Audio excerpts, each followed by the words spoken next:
رشتے اور موسم ایک جیسے ہوتے ہیں، کبھی حد سے زیادہ اچھے اور کبھی برداشت سے باہر۔ فرق بس اتنا ہے کہ موسم جسم کو تکلیف دیتا ہے اور رشتے روح کو تکلیف دیتے ہیں۔ مایوس ہونا چھوڑ دیں، کیونکہ جو دروازے زمین والوں کی تدبیروں سے بند ہوتے ہیں، ان سے بڑے دروازے آسمان والے کے فضل و کرم سے کھلتے ہیں۔ ایسا کچھ نہیں جو میرے رب سے پوشیدہ ہو، اور ایسا کچھ بھی نہیں جو اس کے اختیار سے باہر ہو۔ بہت سی باتیں راز ہی رہیں تو ٹھیک رہتا ہے، کیونکہ آپ جتنا گہرائی میں جاتے ہیں اتنا ہی خود کو اذیت دیتے ہیں۔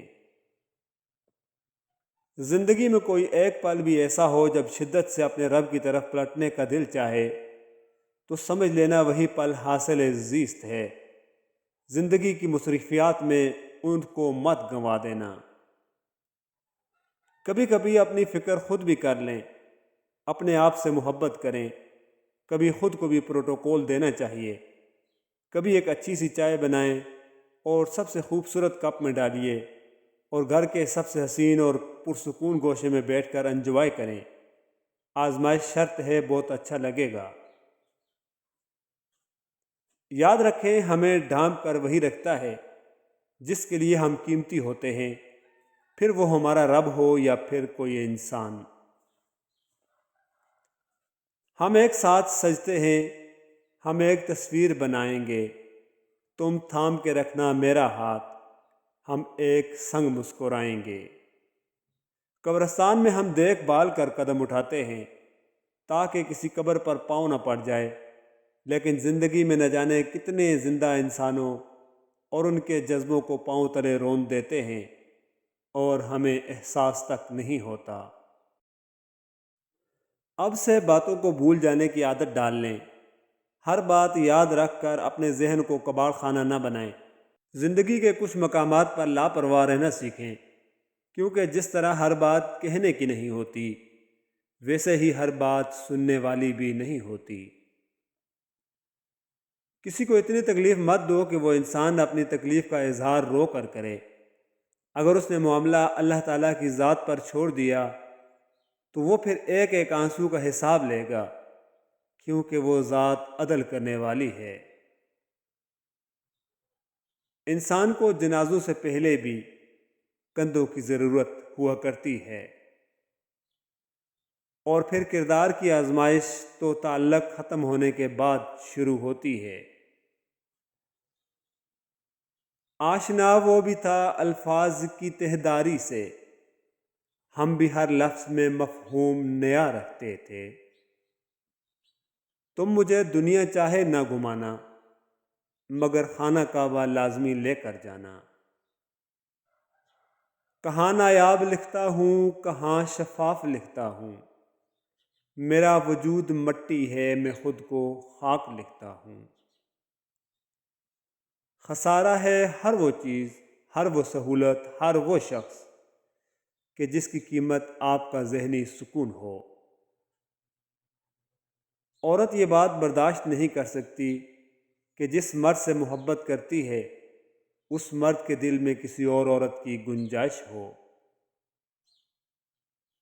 سب کچھ ختم نہیں ہوا کرتا، کچھ نہ کچھ ہمیشہ باقی رہتا ہے۔ قدرت امید جگائے رکھنے کے لیے کچھ نہ کچھ ضرور چھوڑ دیتی ہے، پھر اسی کچھ سے بہار پھوٹ پڑا کرتی ہے۔ جب آپ کھلونے رکھ دیتے ہیں تب زندگی آپ کے ساتھ کھیلنا شروع کر دیتی ہے۔ وَأَنَّهُ هُوَ أَضْحَكَ وَأَبْكَى، اور یہ کہ وہی ہنساتا ہے اور وہی رلاتا ہے۔ زندگی ہر رنگ کا امتزاج لیے ہوئے ہے۔ یہاں مشکلیں ہیں تو ان کے ساتھ آسانیاں بھی ہیں، اگر ناکامی ہے تو کامیابی بھی۔ کوشش ہر چیز کی سمت بدل دیتی ہے، وہ عمل میں ہو یا ہاتھ اٹھا کر دعا کی صورت میں۔ کوشش جاری رکھیں، زندگی اپنا رخ بدلتی رہتی ہے، بس آپ اپنا رخ مایوسی کی سمت نہ کریں۔ کبھی کبھی برا وقت اس لیے بھی آتا ہے کہ ہم اپنے اللہ کے قریب ہو جائیں۔ نماز میں شیطان کے وسوسے کو کیسے دور کریں؟ عثمان بن العاص رضی اللہ تعالیٰ عنہ آپ صلی اللہ علیہ وآلہ وسلم کے پاس آئے اور کہا کہ یا رسول اللہ صلی اللہ علیہ وآلہ وسلم، شیطان میری نماز میں حائل ہو جاتا ہے اور مجھے قرآن بلا دیتا ہے۔ آپ صلی اللہ علیہ وآلہ وسلم نے فرمایا، اس شیطان کا نام خنزب ہے۔ جب تجھے اس شیطان کا اثر معلوم ہو تو اس سے اللہ کی پناہ مانگ اور بائیں طرف 3 بار تھوک لے۔ عثمان رضی اللہ تعالیٰ عنہ نے کہا، میں نے ایسا ہی کیا، پھر اللہ نے اس شیطان کو مجھ سے دور کر دیا۔ اللہ بہتر کرے گا، لیکن بہتر نہ کیا تو یقین رکھو اللہ بہترین کرے گا۔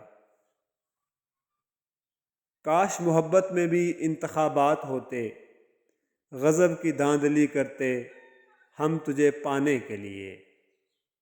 ہم سب لوگوں سے اس وقت تک لڑتے ہیں جب تک ہمیں محبت کی امید ہوتی ہے۔ جس دن امید ختم ہو جائے ہم لڑنا بھی چھوڑ دیتے ہیں۔